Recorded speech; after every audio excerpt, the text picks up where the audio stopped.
Okay, so I wanted to get into the phenomenon as to the Clubhouse app and what has happened to it since its launch last year of 2020.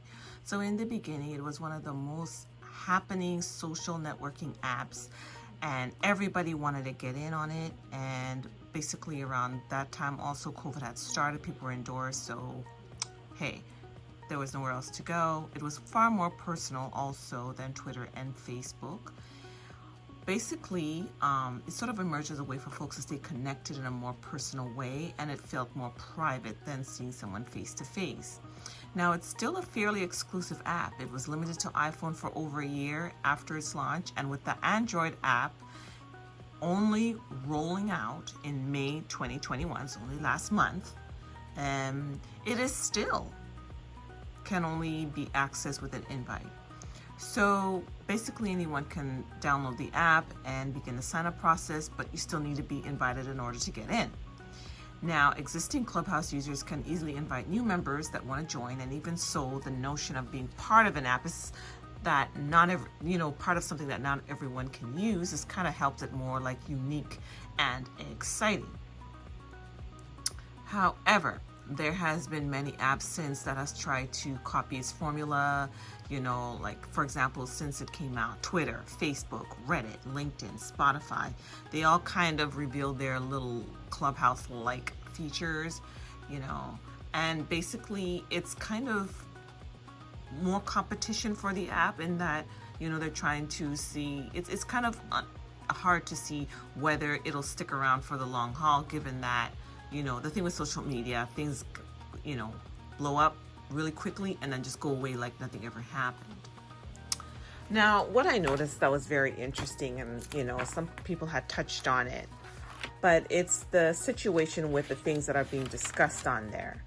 Now, at first, since it was very exclusive, it had sort of like a wholesome type of vibe. But then as time, went on, of course, there are rooms that opened up in Clubhouse that was kind of like ratchet, sort of really crazy. It became definitive as to what Black people were doing on Clubhouse and what the dominant society was doing on Clubhouse. And a lot of times what we don't understand about these apps is that they do gather information. So they gather information on topics, what people discuss, what is their race and nationality, what are some of the topics that you gravitate to. What people are also not understanding is that time, how they say time is money, time and attention is also money. They're studying as to what things pay attention to. It's the same thing like on YouTube, when people pay attention to, then advertisers sort of target that demographic.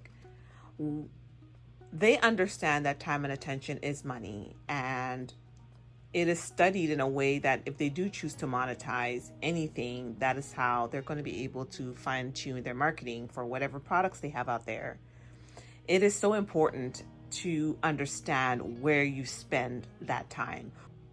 What you get into is documented, and it is also take note of as to the information, and eventually the algorithm will fine tune your searches and your frequent patterns on either Clubhouse or Facebook or whatever. The algorithms in those apps will fine tune your searches to the point where only those rooms or only those pages will come up. But we're going to talk about Clubhouse right now. We're going to talk about Clubhouse right now on this, in this video. And so with the rise of Clubhouse, it's sort of, you could see how Clubhouse had like topics like finance, real estate, home improvement, even cooking. And then there are other strange topics like sex, gender war, submission, hedonism. Now, what I noticed is that Black men were getting into those, kind of topics on gender war, submission, and other really strange things that you probably don't even want your kids to listen to. And then you see like white people or maybe other nationalities, they're getting into finance, real estate. Now, I'm not saying that all of those demographics were engaging in those kinds of topics, but there was sort of like a general consensus. And I myself, I was invited onto Clubhouse by a friend, and I would always go into the finance area. What are the topics, different things like that, beauty, home improvement. But I could also see, that, like the black side of Clubhouse, it wasn't, it was just on other topics that didn't have anything to do with that. But also there was a lot of reports of disrespect in the rooms, people getting out of hand. And it became apparent that if you didn't set guidelines at the beginning of your podcasting or at the beginning of, starting the room, then you could get out of hand and they start attacking. There've been many different instances with people yelling, screaming, cursing in these rooms.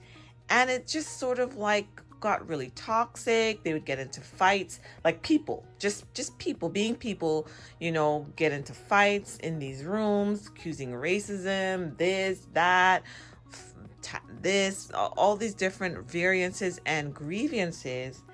And you could now see, little by little over the months, rooms started getting more private.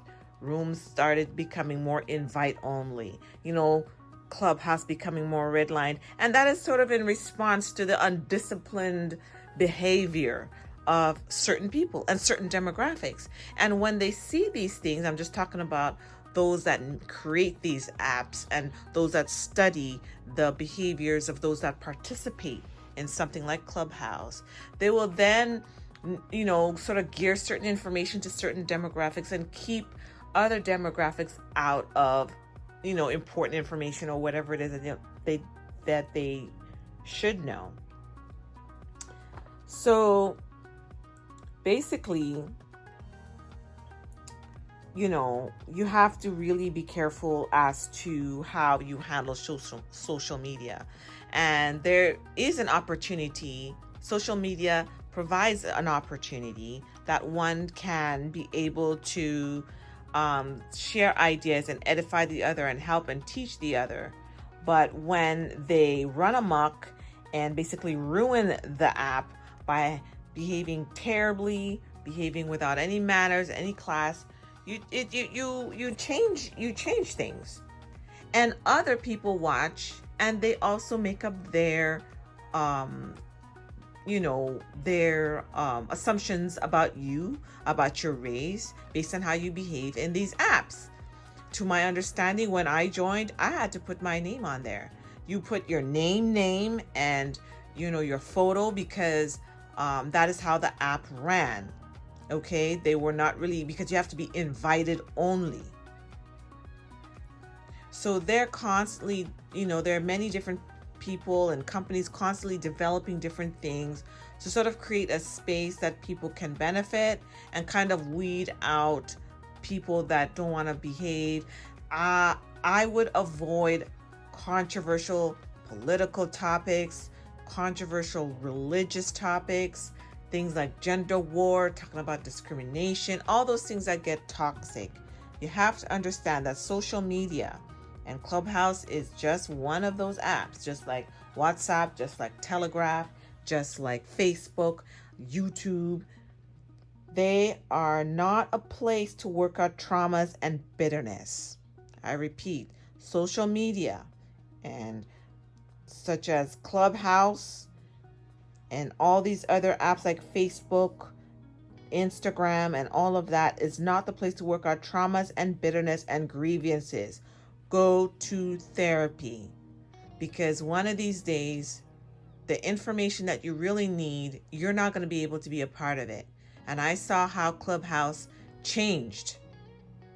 And it is not a very old app. It is very new. I saw how it changed. How many times? Put it in the comments. How many times have you been on Clubhouse? How many times? I only went 2 times since I signed up on there, since I was invited on there. It has become an app that really, people are on there going in there bugging out. But you really, there's many great rooms in there. Many great rooms with good information on finances, good information on investments, how, so much knowledge on there. And then there's the ghetto side of Clubhouse.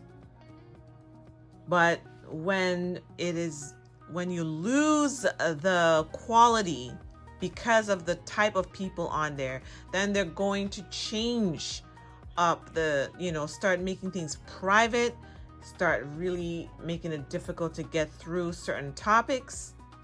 And that is because of the behavior that has transpired on that. So yeah, let me know in the comments. Click like and subscribe. What did Clubhouse mean to you? Did you even sign up for it at all? Have you been invited? And have you noticed a change in that app as to its benefits? And have you seen how it declined? Let us know.